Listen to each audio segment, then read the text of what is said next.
Welcome to study win PSC. നാളെ നടക്കുന്ന assistant president officer എക്സാമിൻ്റെ സ്പെഷ്യൽ ടോപ്പിക്സ്, ക്വസ്റ്റ്യൻസും ആൻസേഴ്സും ആണ് ഇന്നത്തെ ഈ ക്ലാസ്സിൽ പഠിക്കുന്നത്. ഇത് PSC പ്രീവിയസ് ഇയറിൽ ചോദിച്ച ക്വസ്റ്റ്യൻസ് ആണ്. ഓക്കെ, അപ്പോൾ എല്ലാവരും നന്നായിട്ട് തന്നെ പഠിക്കുക. ഫസ്റ്റ് ക്വസ്റ്റ്യൻ, ദേശീയ മനുഷ്യാവകാശ കമ്മീഷൻ്റെ മുഖ്യ കാര്യനിർവഹണ ഉദ്യോഗസ്ഥൻ. ഓപ്ഷൻ എ ആണ് കറക്റ്റ്, സെക്രട്ടറി ജനറൽ. ദേശീയ മനുഷ്യാവകാശ കമ്മീഷൻ്റെ മുഖ്യ കാര്യനിർവഹണ ഉദ്യോഗസ്ഥൻ സെക്രട്ടറി ജനറൽ.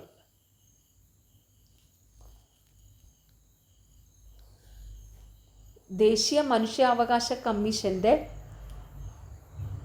ആദ്യത്തെ ചെയർമാൻ ജസ്റ്റിസ് രംഗനാഥ മിശ്രയാണ്. ഓർത്ത് വെച്ചോണേ, ദേശീയ മനുഷ്യാവകാശ കമ്മീഷൻ്റെ ആദ്യത്തെ ചെയർമാൻ രംഗനാഥ മിശ്രയാണ്. ദേശീയ മനുഷ്യാവകാശ കമ്മീഷൻ്റെ ഇപ്പോഴത്തെ ചെയർമാൻ ജസ്റ്റിസ് വി രാമസുബ്രഹ്മണ്യനാണ്. ദേശീയ മനുഷ്യാവകാശ കമ്മീഷൻ്റെ ഇപ്പോഴത്തെ ചെയർമാൻ ജസ്റ്റിസ് വി രാമസുബ്രഹ്മണ്യൻ. ഇതൊക്കെ PSC എപ്പോഴും ചോദിക്കുന്നതാണ് കേട്ടോ. അപ്പോൾ ദേശീയ മനുഷ്യാവകാശ കമ്മീഷൻ്റെ ആദ്യത്തെ ചെയർമാൻ ജസ്റ്റിസ് രംഗനാഥ മിശ്ര. ദേശീയ മനുഷ്യാവകാശ കമ്മീഷൻ്റെ ഇപ്പോഴത്തെ ചെയർമാൻ ജസ്റ്റിസ് വി രാമസുബ്രഹ്മണ്യൻ. ദേശീയ മനുഷ്യാവകാശ കമ്മീഷൻ്റെ രൂപീകരണം അത് 1993 ഒക്ടോബർ 12 ഓർത്ത് വെച്ചോണേ. ദേശീയ മനുഷ്യാവകാശ കമ്മീഷൻ്റെ രൂപീകരണം നടന്നത് 1993 ഒക്ടോബർ 12. ദേശീയ മനുഷ്യാവകാശ കമ്മീഷൻ്റെ ആസ്ഥാനം ന്യൂഡൽഹിയിലാണ്. ഓർത്ത് വെച്ചോണം, ദേശീയ മനുഷ്യാവകാശ കമ്മീഷൻ്റെ ആസ്ഥാനം ന്യൂഡൽഹിയിലാണ്. ന്യൂഡൽഹിയിലെ മാനവ് അധികാർ ഭവൻ.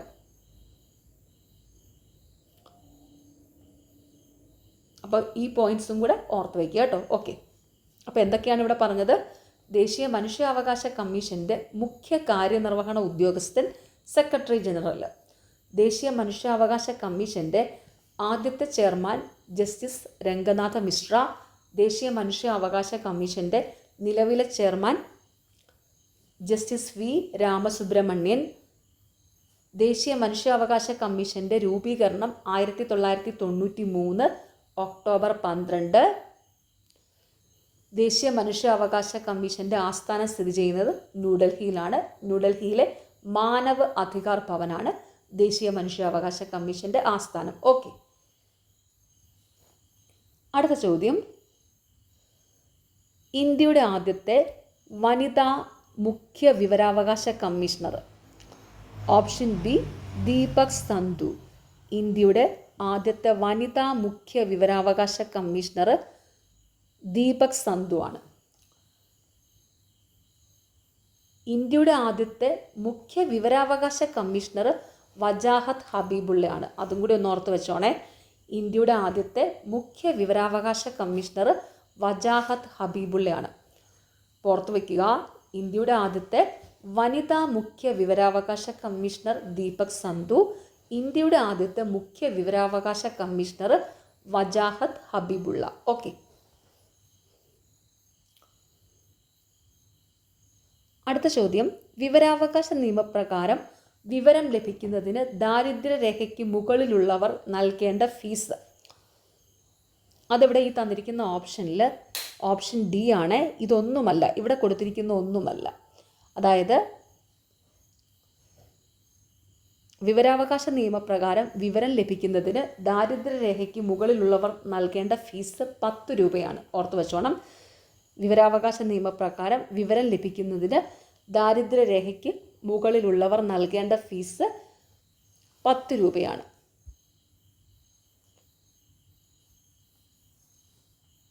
ഇനി ഈ പോയിന്റ്സും കൂടെ ഓർത്ത് വയ്ക്കുക. അതായത് വിവരാവകാശ നിയമപ്രകാരം വിവരം ലഭിക്കുന്നതിന് ദാരിദ്ര്യരേഖയ്ക്ക് താഴെയുള്ളവർക്ക്, അതായത് BPLകാർക്ക് ഫീസ് നൽകേണ്ടതില്ല.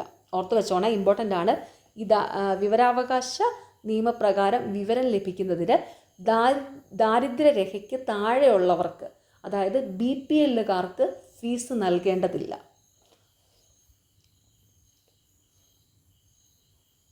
പിന്നെ വിവരാവകാശ നിയമപ്രകാരം മറുപടി ലഭിക്കേണ്ട കാലാവധി 30 ദിവസമാണ് കേട്ടോ. വിവരാവകാശ നിയമപ്രകാരം മറുപടി ലഭിക്കേണ്ട കാലാവധി 30 ദിവസമാണ്. 30 ദിവസത്തിനുള്ളിൽ മറുപടി ലഭിക്കണം. ഇനി ജീവനും സ്വാതന്ത്ര്യവുമായിട്ട് ബന്ധപ്പെട്ടതാണെങ്കിൽ 48 മണിക്കൂറിനകം മറുപടി ലഭിക്കണം. ഓർത്തു വെച്ചോണം, ജീവനും സ്വാതന്ത്ര്യവുമായി ബന്ധപ്പെട്ടതാണെങ്കിൽ 48 മണിക്കൂറിനകം മറുപടി ലഭിക്കണം കേട്ടോ. ഓക്കെ, അതൊക്കെ PSC എപ്പോഴും ചോദിക്കുന്നതാണ്.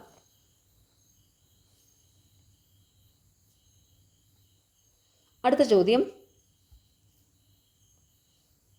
ജനാധിപത്യത്തിൻ്റെ സൂര്യ തേജസ് എന്നറിയപ്പെടുന്ന നിയമം താഴെ പറയുന്നതിൽ ഏതാണ്?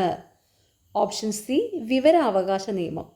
ജനാധിപത്യത്തിൻ്റെ സൂര്യ തേജസ് എന്നറിയപ്പെടുന്ന നിയമം താഴെ പറയുന്നതിൽ ഏതാണ്? വിവരാവകാശ നിയമം. ഈ വിവരാവകാശ നിയമം നടപ്പിലാക്കാൻ കാരണമായ പ്രസ്ഥാനം, അത് PSC എപ്പോഴും ചോദിക്കുന്നതാണ്. മസ്ദൂർ കിസാൻ ശക്തി സംഘടനാണ്, MKSS. അതിൻ്റെ ഷോർട്ട് ഫോം MKSS എന്നാണ്. ഓർത്ത് വെച്ചോണം, ഈ വിവരാവകാശ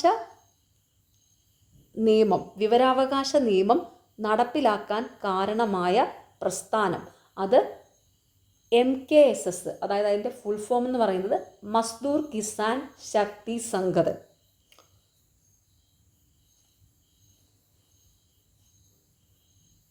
അടുത്ത ചോദ്യം, വിവരാവകാശ നിയമത്തിൽ ഒപ്പുവെച്ച രാഷ്ട്രപതി ആര്? Option C APJ Abdul Kalam ആണ്. വിവരാവകാശ നിയമത്തിൽ ഒപ്പുവെച്ച രാഷ്ട്രപതി APJ അബ്ദുൽ കലാം. വിവരാവകാശ നിയമം നിലവിൽ വന്നത് 2005 ഒക്ടോബർ 12-നാണ്. ഓർത്തു വെച്ചോണം, വിവരാവകാശ നിയമം നിലവിൽ വന്നത് 2005 ഒക്ടോബർ 12-നാണ്.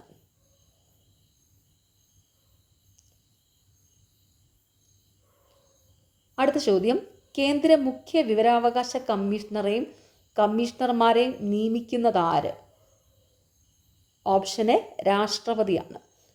കേന്ദ്ര മുഖ്യ വിവരാവകാശ കമ്മീഷണർമാരെ നിയമിക്കുന്നത് ആരാണ്? രാഷ്ട്രപതിയാണ്.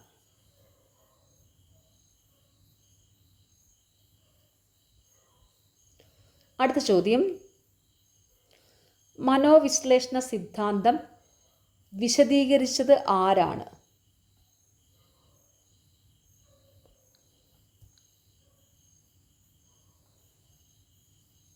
Option B Freud. മനോവിശ്ലേഷണ സിദ്ധാന്തം വിശദീകരിച്ചത് ആരാണ്? ഫ്രോയിഡ്.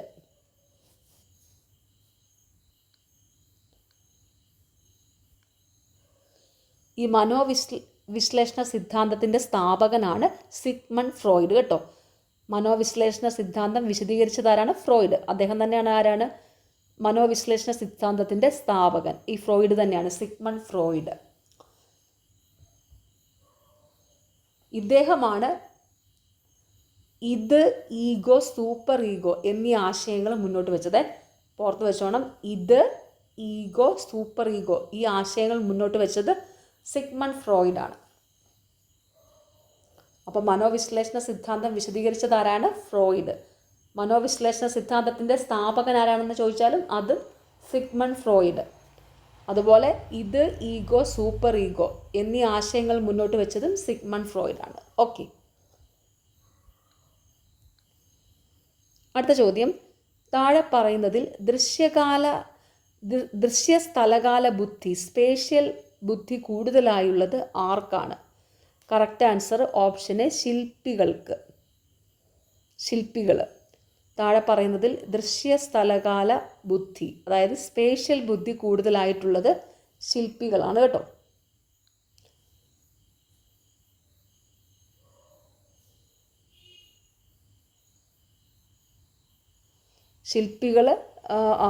ശില്പികൾ, ചിത്രകാരന്മാർ, ആർക്കിടെക്റ്റുകൾ ഇവർക്കൊക്കെയാണ് ഈ ദൃശ്യസ്ഥലകാല ബുദ്ധി അല്ലെങ്കിൽ സ്പേഷ്യൽ ബുദ്ധി കൂടുതലായിട്ടുള്ളത്.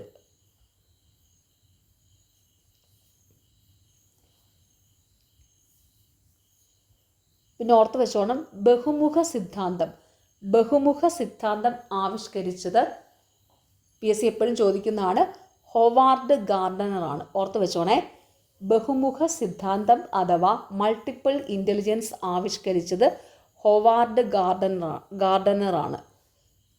അപ്പോൾ രണ്ടും തമ്മിൽ മാറിപ്പോകരുത്. ഈ മനോവിശ്ലേഷണ സിദ്ധാന്തം ആവിഷ്കരിച്ചത് സിഗ്മണ്ട് ഫ്രോയിഡാണ്. അതുപോലെ ബഹുമുഖ സിദ്ധാന്തം ആവിഷ്കരിച്ചത് ഹോവാർഡ് ഗാർഡനറാണ്. ഓക്കെ.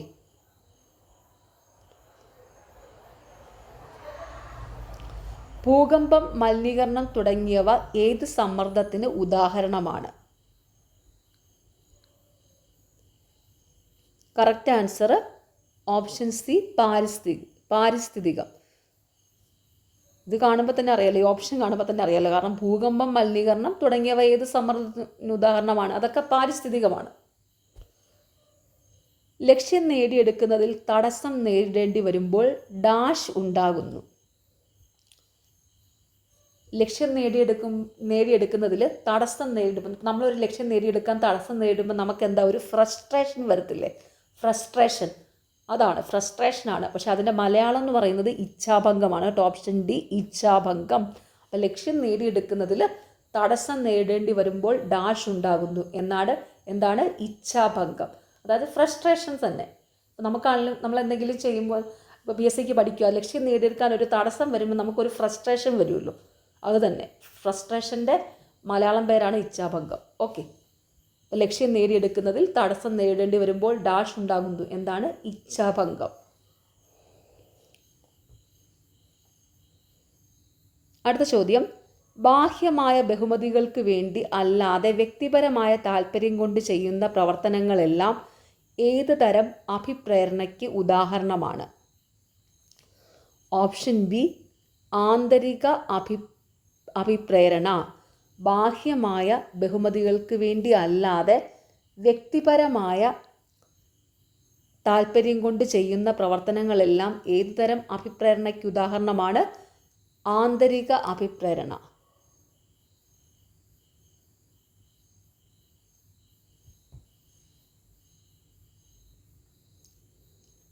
ഈ ബാഹ്യ അഭിപ്രേരണയ്ക്ക് ഉദാഹരണങ്ങളാണ് സമ്മാനങ്ങൾക്കോ അംഗീകാരത്തിനോ ശിക്ഷയിൽ നിന്ന് ഒഴിവാകാനോ വേണ്ടി ചെയ്യുന്ന കാര്യങ്ങളൊക്കെയാണ് ബാഹ്യ അഭിപ്രേരണയിൽ വരുന്നത് കേട്ടോ. അപ്പോൾ അതും കൂടി ഒന്ന് ഓർത്ത് വെച്ചു. ബാഹ്യ അഭിപ്രേരണയിൽ വരുന്നത് എന്താണ്? ബാഹ്യ അഭിപ്രേരണയ്ക്ക് ഉദാഹരണമാണ് സമ്മാനങ്ങൾക്കോ അംഗീകാരത്തിനോ അല്ലെങ്കിൽ ശിക്ഷയിൽ നിന്ന് ഒഴിവാകാനോ വേണ്ടി ചെയ്യുന്ന കാര്യങ്ങൾ. അതൊക്കെ ബാഹ്യ അഭിപ്രേരണയാണ്. ഈ ബാഹ്യമായ ബഹുമതികൾക്ക് വേണ്ടി അല്ലാതെ വ്യക്തിപരമായ താല്പര്യം കൊണ്ട് ചെയ്യുന്ന പ്രവർത്തനങ്ങളെല്ലാം ആന്തരിക അഭിപ്രേരണയാണ്. ഓക്കെ.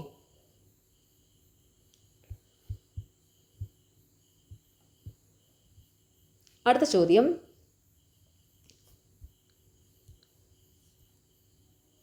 അടുത്ത 2 ചോദ്യങ്ങൾ PSC ഫൈനൽ ആൻസർ കീയിൽ ഡിലീറ്റഡ് ആക്കിയിട്ടുണ്ട് കേട്ടോ. 81, 82 ഇവിടെ ഫൈനൽ ആൻസർ കീയിൽ ഡിലീറ്റഡ് ആയിരുന്നു.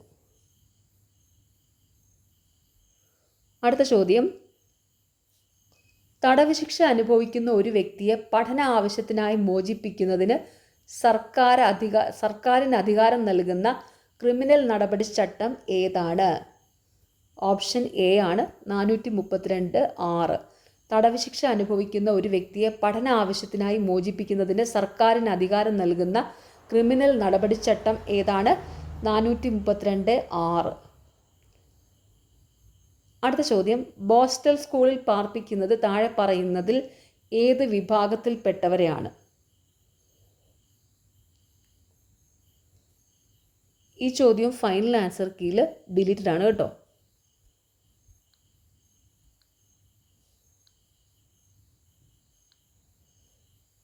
അതായത് ഈ ചോദ്യം PSC final answer key delete ചെയ്ത് വെച്ചിരിക്കുക.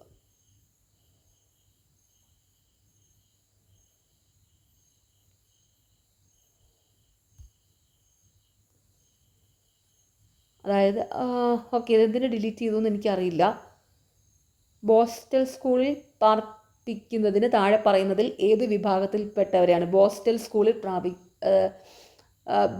സ്കൂളിൽ പാർപ്പിക്കുന്നത് സാധാരണയായിട്ട് 21 വയസ്സിൽ താഴെയുള്ളവരെയാണ്.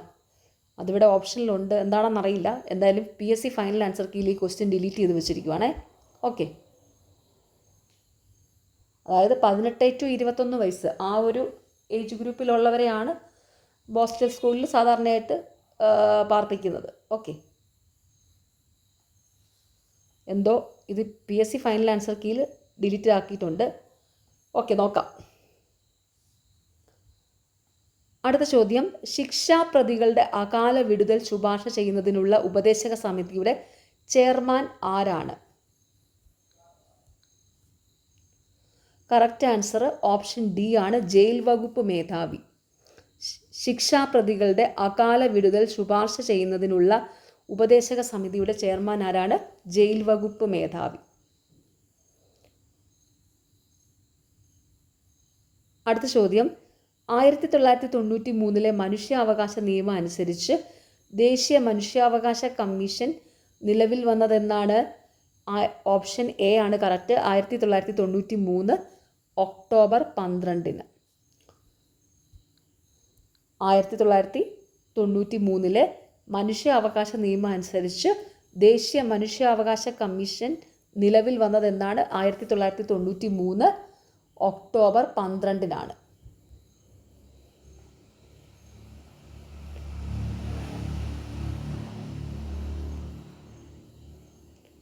മനുഷ്യാവകാശ ദിനമെന്നാണ്?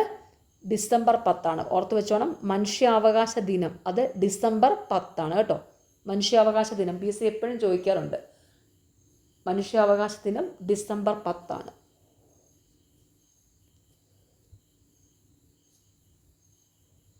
ദേശീയ മനുഷ്യാവകാശ കമ്മീഷൻ ചെയർമാനെ നിയമിക്കാനുള്ള അധികാരം ആർക്കാണ്? കറക്റ്റ് ആൻസർ ഓപ്ഷൻ എ, രാഷ്ട്രപതിയാണ്. ദേശീയ മനുഷ്യാവകാശ കമ്മീഷൻ ചെയർമാനെ നിയമിക്കാനുള്ള അധികാരം ആർക്കാണ്? രാഷ്ട്രപതിക്ക്.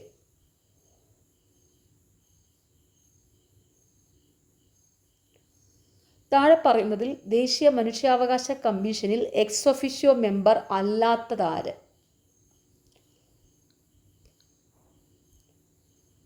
കറക്റ്റ് ആൻസർ ഓപ്ഷൻ ബി ആണ്, കേന്ദ്ര നിയമവകുപ്പ് മന്ത്രി. താഴെ പറയുന്നതിൽ ദേശീയ മനുഷ്യാവകാശ കമ്മീഷനിൽ എക്സ് ഒഫീഷ്യോ മെമ്പർ അല്ലാത്തത് കേന്ദ്ര നിയമവകുപ്പ് മന്ത്രിയാണ്.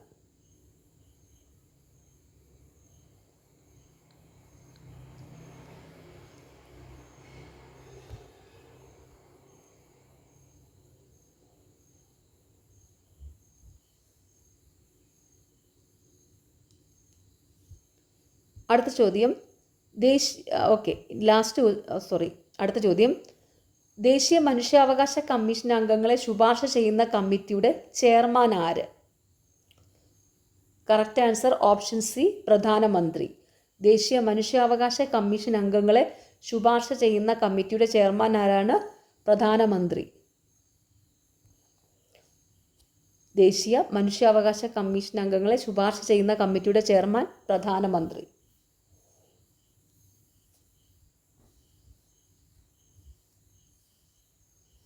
ഈ ദേശീയ മനുഷ്യാവകാശ കമ്മീഷൻ അംഗങ്ങളുടെ കാലാവധി അത് എപ്പോഴും PSC ചോദിക്കുന്നതാണ്. 3 വർഷം അല്ലെങ്കിൽ 70 വയസ്സ്. ഓർത്ത് വെച്ചോണേ, ദേശീയ മനുഷ്യാവകാശ കമ്മീഷൻ ചെയർമാൻ്റെ അംഗങ്ങളുടെയൊക്കെ കാലാവധി 3 വർഷം അല്ലെങ്കിൽ 70 വയസ്സാണ് കേട്ടോ. ദേശീയ മനുഷ്യാവകാശ കമ്മീഷൻ അംഗങ്ങളുടെ കാലാവധി 3 വർഷം അല്ലെങ്കിൽ 70 വയസ്സ്.